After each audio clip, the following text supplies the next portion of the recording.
back to Tim May up front. Thanks, Dave.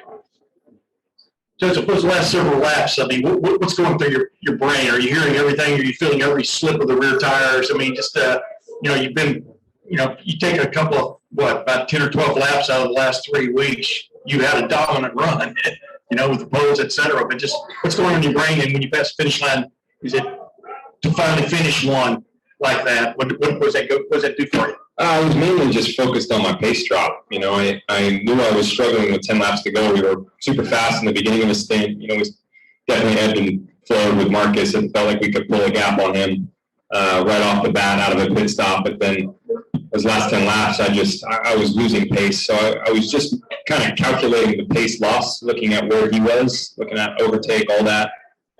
So that kept me busy. That's pretty much what I was focused on. But it's not the thing you want to be kept busy with. You'd rather be, busy looking at the gap growing and just taking it easy. And that was not the case today. So it was a hard-fought win. I think, we definitely had the car to win the race, but it didn't come easy. These guys made us push forward and work. So, very happy to have them go away. Nothing silly today. Joseph, 69 points back. How do you approach each event, or do you just look at the rest of the season and go, I just need to beat Alex every weekend? Is that what you need to do to win the championship? We just got to be, the best version of ourselves every weekend. I mean, that sounds cheesy, but it's the truth. It's one weekend at a time. It's pretty simple. That's our approach. It's every weekend is individualized, and they all count. Ultimately, these next 6 races, they're all going to add up to something. We don't have the luxury of, room for error. It's always nice when you do, we don't. But I don't think that changes our approach. We're out there to maximize whatever our potential is every weekend. I don't think we're just looking at Alex. I think we're focused on ourselves and what we can do. And, we need to be strong. But I feel like we need to be strong at all points in any championship. So, mentally we're not in a different spot, but, the reality of the point situation is what it is. And it's not too bad. I mean, we're in the fight for sure. It's just a harder fight than we'd like. 69-point deficit right now. So with, 6 races to go? Yeah. Krista Hardy. Joseph, your crew guys are some of the last to leave here. How rewarding is it knowing how is it knowing that they're committed to you that much, that they're willing to stay that late? And how rewarding is it that you're able to give them a win, knowing how much effort they put in? Well, each individual on our team is committed to the cause. They know exactly what we're fighting for, what we're working for, and they all exemplify, I think, professionalism every weekend. This weekend was a great example of that. Fortunately, we caught what looked to be potentially a race-ending problem yesterday. Needed to change the engine. Thank goodness we saw that in warm-up. That just would have been demoralizing if that crept in today. I could not imagine. But they did a great job, staying not too late. They're pretty fast. These guys are very skilled at what they do, so they knocked out an engine change pretty quickly. I think they were out of here by 7:30 last night, so not too big of a night, but definitely a big effort from everyone to try and make sure we were ready to rock today. They did a great job, so I can't thank my team enough.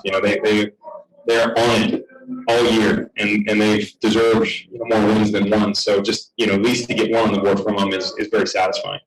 Did you know? Was it you that figured out the engine, or felt something? Yeah.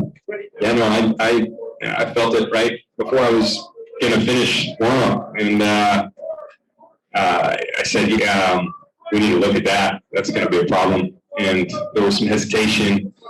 No one really saw it right away, but then, we dug into it pretty quickly and realized, we needed to remedy something. So, complete professionalism by Team Chevy. They're, jumping on the spot whenever they got to fix something or make it right. And you saw the performance we had today and all weekend. I mean, it was there. We had everything we needed to execute at each level. Whether it's starting off, rolling off the truck, getting it right in qualifying, or just nailing it here on the way. So, a little bit of a potential hiccup that, like I said, would have been probably comical if it caught us out today, but I'm glad it didn't. Here's Mark. Joseph, the fact that you had to figure if you just kept the performance level up that you've had the last couple of weeks, that finally the bad luck would go away. assumption, and then I'll have fun. Yeah, I mean, you can't predict what the racing gods are going to do. It is what it is. You hope the moon is like, shining on you correctly for the day, and sometimes it doesn't. Sometimes it's just a really dark night and it doesn't like you. But it's been good today. I think the performance has been there. I can't predict what's going to happen every weekend if something's going to go right or wrong. But if I look at just the facts of what we're doing, what's in our control as an organization, and what people are doing around us, everyone's doing their job. And I've been saying that week after week. I can't believe how many questions I have about what's wrong with our team because we haven't won a race, and we've been in the fight literally every weekend. Obviously we had a little bit of a back step in Indianapolis for the Oval specifically, but other than that, we've been right in the game, fighting for wins every single weekend. So it wasn't bugging me. It just, I knew it wasn't working out, and I knew, of course, at some point we keep doing this. Of course, it's gonna turn around, and things are gonna shine on us differently. And today was the day. And how about how good did you feel to see the smile back on Roger's face? It was really nice. A really good day yesterday. Obviously, we all did, just celebrating the 50-year mark for the very first win for Roger and the entire organization, the very first IndyCar win that they've had as a group. We even had a little bit of a ceremony, just commemorating that moment and that milestone, and all the boys they fabbed up this super cool trophy, just kind of commemorating that win at Pocono with Mark Donohue. Was really, really cool. Actually, it's a trick piece. So he was pretty happy yesterday. We all felt confident going today, and then pulled into victory lane. And he was one of the first people I saw, just with a huge smile. And it's a dream to drive for Roger. He really is just. He's a gold standard when it comes to racing. So to be able to make him happy it's everything. Joseph, through your racing career, I know now you've been able to keep this calm and this positivity over this last month or so when things haven't gone your way, particularly with the last minute engine change that you had today, going in, taking pole and leading most of the race. Is there something that you did early in your racing career, maybe 10, 15 years ago, that has helped you keep this level of positivity when things aren't always going your way now? This is something I've learned. I've learned in IndyCar. I've always told people I'm very thankful the way my IndyCar trajectory sort of took place. I struggled a lot in the beginning. I've been in tough situations in this paddock. Just trying to fight to understand where's performance. I've been alone on an island as far as a driver standpoint. No one to lean on, nothing to look at. Not a lot of direction, and it's definitely given me great perspective. All the situations I've been in have just added to perspective for me on how this series works, and how executing at a very high level in, I think, professional sports and racing specifically is, what it takes. I've learned that along the way. So I didn't learn it in my junior career. I definitely learned it when I got to this level, and it's only gotten better. And now, when I'm with an organization like Team Penske, I have everything at my disposal to execute upon that knowledge. And so there's not a lot that sways me, just because I have the best of the best around me, and I know how this game works. I've seen it for a long time. I think I was called the new kid on the block for a long time, and then now I'm 10 years in. I think people, this is the first year people start calling me a veteran, and it's I was a veteran 5-6 years ago, but I've definitely got I've got a lot of experience now to understand the ebb and flow of this world, and so I'm very focused on what we're doing in every moment, which is controlling ourselves, and that's what we do, and my team backs me up with that 100%. In those last couple laps, we saw the gap between you and Marcus shrinking considerably. Did it ever get to a point where it was close enough that you started, I don't know if word's the right word, but you started to think there might be a chance that you would be able to get you, say, on the last lap or two? I was doing the calculations, just literally looking at the performance loss that I had across that last 10 laps, and it was just about sizing up how to manage that. Because I knew the situation we were in. We were good in the beginning, and then for whatever reason, it was a big fight at the last 10 laps of each stint. It seemed actually probably the worst on the very last stint. Looking at the numbers, lap after lap from 10 to go, it looked fine to me. It looked like, it's going to be close. He's going to probably be there right at the end. But I don't think he'll have enough to get by. That's, in my head, that's what it looked like. So I was confident in that, but I had to make sure to be perfect. I mean, honestly, it was not easy. He was much quicker at the end of the race than us. I felt like we were quicker than him at the beginning, but he was, chewing us up at the end. So it was almost like a calculation of fuel. Like you're just trying to understand how to manage, fuel burn across a stint. It was just like that, except, replacing it with grip, and how do you manage the grip and the time loss that we have relative to Marcus with 10 to go. So yeah, I was, just watching that all the way down from 10 to 1 and felt confident, but it was touch and go. I mean, it wasn't easy. If I made a big slip up, then he would have gotten by. The focus that it takes for a 10-lap segment or so like that, I know Detroit race 2 wasn't ideal for you, but when you have an experience like that maybe was somewhat similar to how the end of the race played out today, does that help when you're going into the last 10 laps or so of the day, having just gone through something like that a couple weeks ago? Yeah, anytime you have the experience of that, it certainly adds to your toolbox. Detroit was a little more dire. I was doing it's a good example. I was doing the exact same thing in Detroit and knew the situation, but it was more aggressive. I knew the likelihood of pulling it off was lower. I felt like today was pretty high. You do everything right, the chances are pretty good we can seal this up. Detroit was. It was low probability, but I did everything I could to try and see it through. But yeah, every experience like that, it makes you better for the future experience, like a day like today.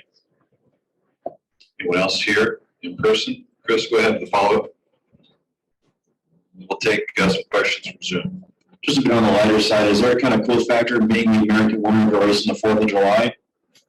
Yeah, definitely. I wasn't even really thinking about it, but it was a great weekend. It was, to me, it looked like a stellar crowd here. I came in about 9 a.m., was rolling in the gates, and it was a big line. Tons of people, I saw a lot of young people this weekend. I saw a lot of kids. I saw a lot of teenagers, which was really great to see. You'd love to see a young crowd that's enthusiastic and, some were new to our sport that knew nothing about it. I saw teenagers dragging friends that had no idea about IndyCar, but they just were bringing into the race and they were having a good time. And, you can't beat this. This is the essence of IndyCar racing is a camping weekend like this, 4th of July, having fun with family and friends and, seeing some really cool cars around an epic track. So, yeah, it's definitely a perfect storm as far as, a fun factor for a weekend and to come here and have such a great car at the beginning of it and to be able to win the race it's pretty cool for us, definitely.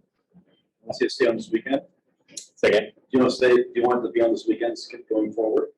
Do I want the race to stay on the 4th of July weekend? Oh, I'm easy going. I mean, I like being home on 4th of July too, but anytime I can race a car, I'm probably going to choose to race the car. So if they want to keep it on 4th of July, that's fine by me. Yeah, happy to do it. I want to camp here. I never stayed at this track, and so if it is on the 4th of July, I'm 100% staying here next year. Have you been commuting? Yeah, I've been down in Polaris, like an idiot. It's literally 50 minutes away. Yeah. It's nice. I mean, it's like a nice part of Columbus. So, but what are we doing down there, Eating better restaurants? True. That's what I say too. It's the amenities. They're nicer. I'm going to camp there next year. I'm done with that drive. I don't know. We found some pretty nice places in Mansfield. Did you? Maybe Mansfield's, talk later. up in the level. Should have stayed there. That's where Scotty was. Yeah, right. Is that right? Yeah, I was telling Scotty and me have been consulting on hotels, and I was like, no, I'm in Polaris. You stay down here, and he's like, nah, I'm not going to drive that far. You stay in Mansfield. He's a big all-American kid now. So Yeah, he's somehow. smarter than me. A couple questions from Zoom. This is from Ben Johnston. How much confidence does this give you going into Nashville in a couple weeks? Well, it's a good momentum swing for us. We've got 4 weeks off, trying to keep it up. I'm so excited for Nashville. I mean, I just don't know how you can't be, just so giddy about that event. I know I am. I think it's going to be a huge deal for all of us, not just for the series, but for that city. So can't wait to experience what that's all about. Really, really excited for it. Hopefully we can have a good race car there too. It'd be obviously a dream to win a race there in my hometown. We've got a long list of TV affiliates we're going to hook up with later. One of them is the NBC station in Nashville. They're very excited to talk to you about this. David Malsher, was there a particular setup issue that meant your tires maybe weren't as good as Marcus's in the last stint? No, I don't know. I think maybe it's just a balance shift for us with the temperature. I think the lower temps seem to favor our setup inherently better. Certainly on Friday, with lower temps, it seemed really good and was pretty solid with a small bump in temp on Saturday. So like today was just a little too far. Maybe put us out of the window. I was definitely not looking after the rear end of the car as good as I thought we were going to. And we had made some adjustments to look after that side of the race car, and it wasn't enough. So, it wasn't disastrous. I still think we were one of the best cars in the field, certainly very strong in the beginning of stints. It's just that back end that left us exposed. So I think we need to look at that for next year just to make sure that we clean up that weakness. And David, with the follow-up as well, is this maybe a heads-up warning for other road courses like Portland and Laguna, the way you guys have performed here this weekend? I mean, look, man, we've been, like I said earlier, we've been in the fight pretty much every weekend. I feel confident we've been in the fight every weekend. So we need to keep that up. It's very critical that we're continuing to do that here for this final stretch.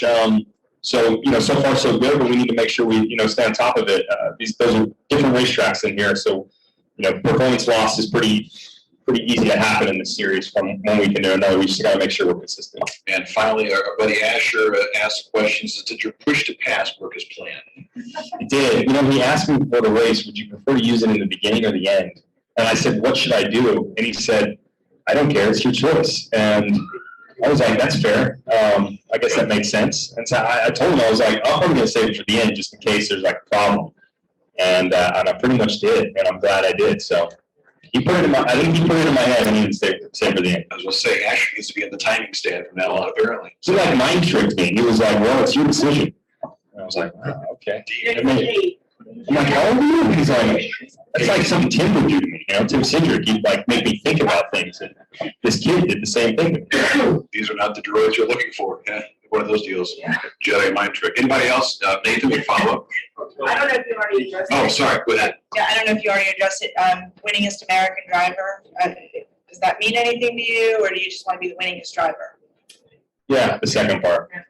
Yeah. I mean, look, I'm very proud to be from America, but I don't get too caught up in that. Like, I've said this before, what I love about IndyCar racing is, we tend to attract the best of the best from around the world. If we didn't have that, I don't think it'd be special, to be an American competing in this championship. You want to be competing against the best from around the world. Guys like Scott Dixon from New Zealand, or, people from all across Europe, or Takuma Sato from Japan. I mean, if these people weren't in this sport, it wouldn't mean as much. So, yeah, I'm proud to be American, but at the end of the day, we're all a collective group of the best, I think, and you want to be the outright best, regardless of your nationality. You already mentioned earlier about what it was like to see Roger there on, in victory lane and get to greet him.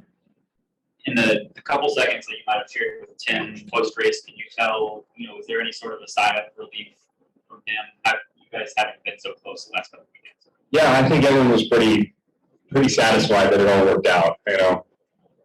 It's been tough the last couple of events just to see what's transpired. And not tough in that, we're in like a rut or something like that. It's just tough to watch, and you're like, man, it's crazy. It's just not working out. So to see it not go sideways today for one reason or another out of our control was just, I think pleasant for everybody.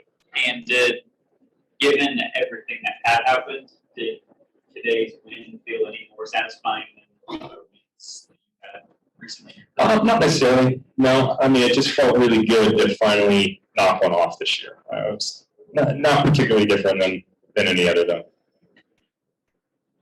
I know to win the championship, you got to take control of your own destiny, but Flo is consistent every single week. Does he concern you at this stage? I would give him the highest remarks of all the young guys. I think he's the most complete. If you look at it today, you look at the young crop, and there's some serious talent in the series from top to bottom, whether it's the young or the middle guys or the old guys. And amongst the newcomers and the young generation, he looks to be the full package of everybody. So I don't think it's a surprise to look at what he's doing. He's becoming a good competitor, and definitely someone that you're gonna have to fight like any other, where you got to be better than him, but be consistent too. And I think he gets that game. Anyone else? Going once, going twice. Congratulations. Stick around. Got some other stuff for you, but congratulations. Josef Newgarden, win number 2, 19.